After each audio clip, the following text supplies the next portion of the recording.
guys, welcome back to my channel. It's Brittany. Today is going to be a paranormal story time again. You guys voted on Twitter to go ahead and have a paranormal story time, and I think we're going to call this series Manic Mondays, where I just sit down with you guys and tell you a paranormal story or experience that's happened to me. Grab a snack, sit down, and let's get started. So this story happened back when I was 15.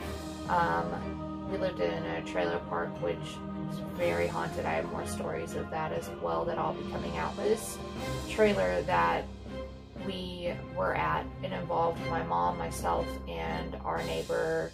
We're going to call her Alice, just due to security purposes. We're going to call her Alice. Unfortunately, she did pass away a few years ago due to some medical condition. The story that I'm going to tell you is about her house and when we brought the enchanted spell board in. So back in, let's see, 2009, we brought the spirit board in. It would have happened 10 years ago. So 2009, we brought the enchanted spell board in. Now, my mom picked the spell board up from an auction. We thought maybe it was just a game. We were going to try it out. It had angels on it, gemstones. And I think what happened was somebody used it for the wrong purpose. So when we got it, it had an attachment. So when we brought it down one night to the neighbor's house, and we all just thought we were going to play a game.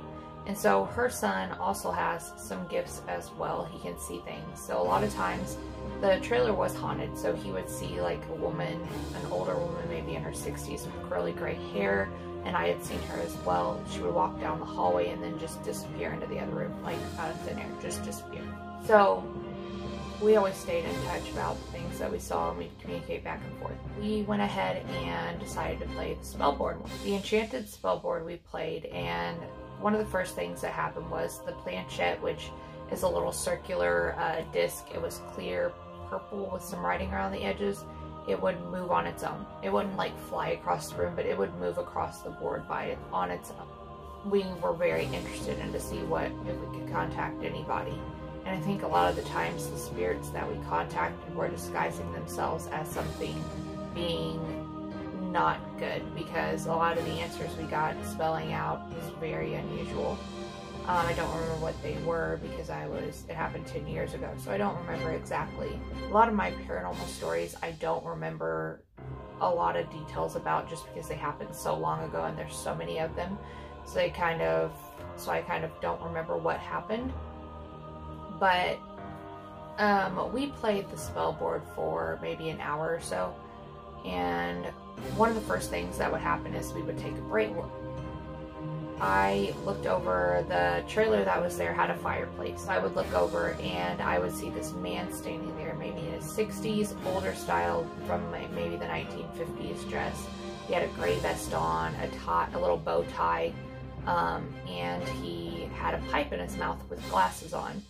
And he just kind of smiled at me, turned, and then walked across the room and then went down the hallway into the bedroom and disappeared.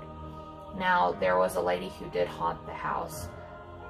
She had gray hair, very curly hair. She would rock back and forth in the rocking chair.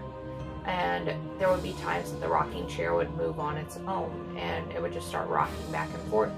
One day we saw her and she kind of smiled and grinned and then got up and walked down the bedroom and disappeared. We continued to play with the spell board, and as a few days progressed, I kept seeing fire everywhere. So I would go into a trance-like state and there would just be fire, just consuming, just blazing fire. I told everybody about what was going on, and about 3 days later Alice called me and she said that her friend, her apartment had caught on fire and they lost everything. It was a total loss. Very sad. And another thing is that we would hear like footsteps, lights turn on and off, knocks, things in the house, just paranormal things, activity. This was back whenever I didn't really know my gifts. They weren't, like, I didn't pay attention a lot to them, and I was still kind of learning about them. We went ahead and continued to play with the spell board. Eventually it got really bad to where we just continued to stop playing with the spell board. Then we went ahead and I think we gave the spell board away because there was a lot of, it would get stronger and stronger as we played each day. So we went ahead and gave the spell board away. And I think it went back to the auction, I want to say. And after that, she shortly moved out. The utility bills were out the roof, like $500, $600, and that's not normal for a trailer. And it should be maybe about $100 for her utility bills were out the roof. Sorry if I'm looking up, there's a fly on my tripod. She went ahead and moved out, and we would come back occasionally to the trailer to see what was going on. And we would see the meter, because we have meters that go around outside and we can view them, and it would continue to run. It would just continue to keep going and keep going. And without the electricity being on or anything. Went ahead and caught some pictures. I will try and find some pictures and upload them, but I don't know if we really have any.